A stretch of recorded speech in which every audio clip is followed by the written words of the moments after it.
చారిత్రక ప్రాధాన్యం ఉన్నటువంటి ఈ పల్నాడు డిస్ట్రిక్ట్ని డిస్ట్రిక్ట్కి ఎస్పీగా నాకు ఈ అవకాశం ఇచ్చినటువంటి గౌరవ ముఖ్యమంత్రి గారికి, మా డీజీపీ గారికి, మా సీనియర్ ఆఫీసర్స్ అందరికీ కూడా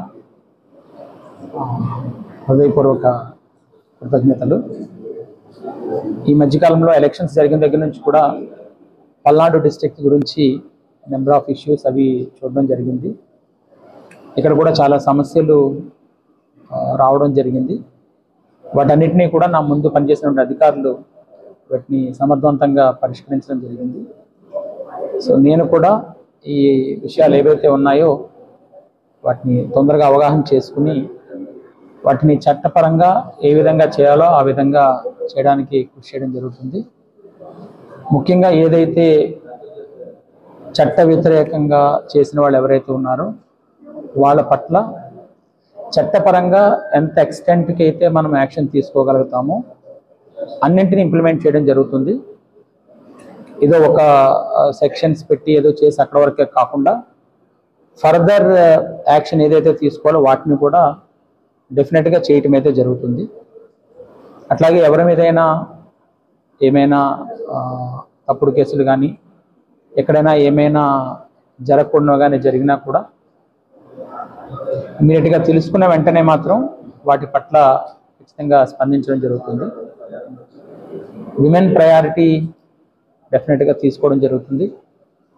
అట్లాగే ఈ సీసీ కెమెరాస్ ప్రాజెక్ట్ ఏమవుతుందో దాని విషయంలో ముఖ్యంగా ఈ గాంజా ఏదైతే ఉందో డ్రగ్స్, యాంటీ డ్రగ్స్ దానికి సంబంధించి 100 days క్యాంపెయిన్ ఇవ్వడం జరిగింది, 100 days ప్రోగ్రామ్ ఇవ్వడం జరిగింది.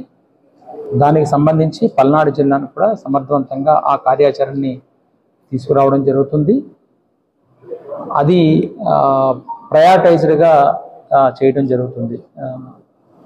యాంటీ డ్రగ్స్ క్యాంపెయిన్ అందులో ఎవరెవరైతే ఉన్నారో వాళ్ళ తాలూకా రోల్ ఆధారంగా, పాత్ర ఆధారంగా చట్టపరంగా చర్యలు తీసుకోవడం జరుగుతాయి. వివిధ రకాలైన కౌన్సిలింగ్లు కూడా కండక్ట్ చేయడం జరుగుతుంది. ఏవైతే కొన్ని ఇల్లీగల్ యాక్టివిటీస్ ఏమైనా జరుగుతుంటే అవి ఏమైనా కానీ ఖచ్చితంగా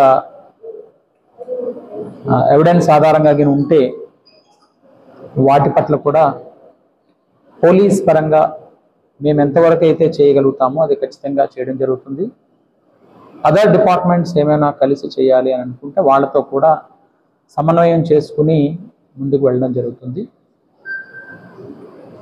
ప్రజలందరికీ కూడా మీ ద్వారా తెలియజేసేది ఏంటంటే మీ సమస్యలు ఏవైతే ఉన్నాయో వాటిని ఖచ్చితంగా నా దృష్టికి తీసుకురండి.